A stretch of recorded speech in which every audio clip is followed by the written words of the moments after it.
आपने देश के पहले प्रधानमंत्री के बारे में कहा कि वो अय्याश हैं, गद्दार थे और आप बोलते रहे और स्पीकर साहब आपको रोकने का नाटक करते रहे, आप रुके नहीं। नहीं, स्पीकर रोकने का नाटक नहीं करते रहे, स्पीकर जेन्युइनली रोकते रहे, लेकिन मैं बोलता रहा। माइक ऑन था, मुझे दिखाई दिया कि माइक ऑन है, और वो माइक वालों की गलती है, मेरी कोई गलती नहीं है, लेकिन मैंने सारा कुछ बोल दिया। लेकिन जो कुछ भी मैंने बोला वो मेरा कोई व्यक्तिगत विचार नहीं था। जो किताबें थी, मैंने किताब में जो लिखा हुआ था वही बोला। देखिए, आप कैसे जस्टिफाई करेंगे? आपने कहा कि इस देश की जितनी समस्याएं हैं वो नेहरू परिवार की देन है, भूख उनकी देन है, अय्याशी की देन है, गद्दारी की देन है, मक्कारी की देन है, भ्रष्टाचार की देन है। आज भी मैं इस बात पर यहूँ कि जो किताबें में लिखा गया है वही वास्तविकता है। आप ये बताएं कि हमारी समस्या क्या है? हमारी समस्या चीन है। चीन कभी भी हमारा बॉर्डर नहीं था, बॉर्डर स्टेट नहीं था। अंग्रेज जब गए तो नेपाल को, भूटान को और तिब्बत को हमारा एक बफर स्टेट बनाकर गए। चीन कहीं रास्ता में था ही नहीं। आपने तिब्बत को मान्यता दी। तिब्बत जैसे ही चीन का पार्ट हुआ तो चाइना हमारा बॉर्डर हो गया। पाकिस्तान के साथ समस्या है। पार्टीशन क्यों हुआ? एडवीना नेहरू की जो बात हम कर रहे थे, जो जिस किताब को आपने अभी दिखाया, उसमें क्या लिखा हुआ है कि ये पूरी रंगरेलियां मनाते रहे और इसके कारण जो है माउंटबेटन के साथ इन्होंने समझौता करके कि कैसे इनको देश का प्रधानमंत्री बनना है, इन्होंने भारत का बंटवारा कर दिया। आज यदि पाकिस्तान ऑक्युपाइड कश्मीर यदि पाकिस्तान के पास है, किनके नीतियों के कारण है? तो चाइना का दुश्मनी हमारे कारण, तिब्बत का दुश्मनी हमारे कारण, और आपकी नीतियों के कारण ये सारी समस्याएं हैं। तो भोगेगा कौन, कहेगा कौन, बोलेगा कौन? पंडित जवाहरलाल नेहरू, जिनको इस देश से इतना प्यार दिया, पहले प्रधानमंत्री देश के, इतने रेस्पेक्टेड, उनको अय्याश कहना? उसमें किताब में लिखा हुआ है ना, मैंने कुछ बोल रहा हूँ। वो जितनी किताबें हैं, कुछ किताबें बैंड हैं, कुछ किताबें जो है। ऐसी किताबें आपको ही क्यों मिलती हैं? इसीलिए कि मुझे पढ़ने लिखने की आदत है।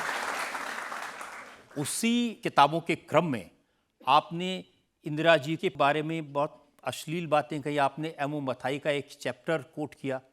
एमओ मथाई को जब 1900, ये जनता के जानने के लिए है कि 1959 में जब निकाल दिया, उनके पीए हुआ करते थे, नेहरू जी के पीए हुआ करते थे, और आपको पता है कि एक ट्रस्ट बनाया था उन्होंने, जिस ट्रस्ट को जो है बिरला जी से उन्होंने दिलवाया था, जो 30 जनवरी मार्ग है अभी, वो मथाई का ऑफिस हुआ करता था। उसके ट्रस्टी राजकुमारी अमृत कौर थी और पद्मजा नायजूट थे। कई एक किताब लिखने वालों ने उनके बारे में भी कई एक बातें कही है। और जब उसके ऊपर करप्शन के चार्जेस के ऊपर चर्चा हुई पार्लियामेंट में, तो 1960-1961 में नेहरू जी ने एक कमेटी बनाई।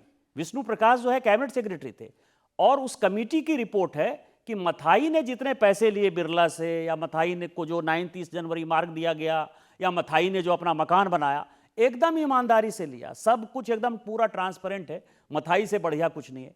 तो जब मथाई ये लिख रहा है कि मैं 12 साल तक इंदिरा जी के साथ वाइफ और हस्बैंड के तौर पर रखा हूं, तो मेरा क्या दोष है इसमें? मैंने तो मथाई को कोट कर दिया, पढ़ दिया, जनता को बता दिया, जनता पढ़ेगी। वो चैप्टर शी मैंने पढ़ा है, लेकिन जब मोरारजी प्रधानमंत्री थे तो उन्होंने उसको पब्लिश करने की परमिशन नहीं दी थी।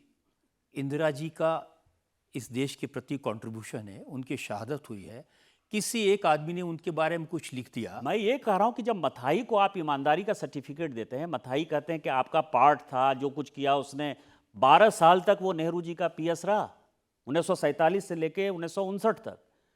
और जब मथाई कुछ लिख रहा है जिसको आप डिफेंड कर रहे हैं, मथाई के नहीं, धीरेन्द्र ब्रह्मचारी की कहानियां हैं, दिनेश सिंह की कहानियां हैं, ये सारी कहानियां झूठी नहीं हो सकती ना।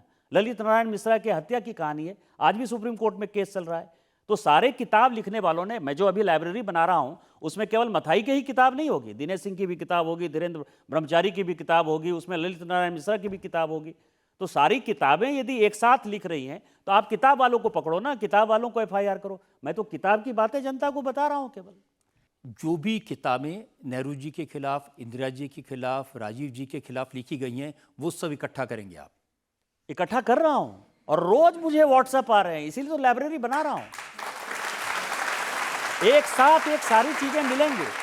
इसीलिए मिलेंगी कि जब हम सत्ता में आए 2014 में, तो हम तो सोशल मीडिया के दौर में आए। निशिकांत दुबे कहाँ उठ रहे हैं, क्या बैठ रहे हैं, कौन सा कपड़ा पहन रहे हैं, कहाँ जा रहे हैं, प्रधानमंत्री जी क्या कर रहे हैं, गृह मंत्री जी क्या कर रहे हैं। लेकिन उनका वो सारे सत्ता जो है 2014 के पहले रही। लोगों को लिखने पढ़ने की आदत जो है वो कम हो गई है क्योंकि मोबाइल पर ज़्यादा हो गए। तो मैं उन लोगों को प्रेरित कर रहा हूं कि आप जो है वो इतिहास पढ़िए 1947 से लेकर 2014 तक का। देखिए, आप कोई भी किताब पढ़ सकते हैं, पढ़ा सकते हैं।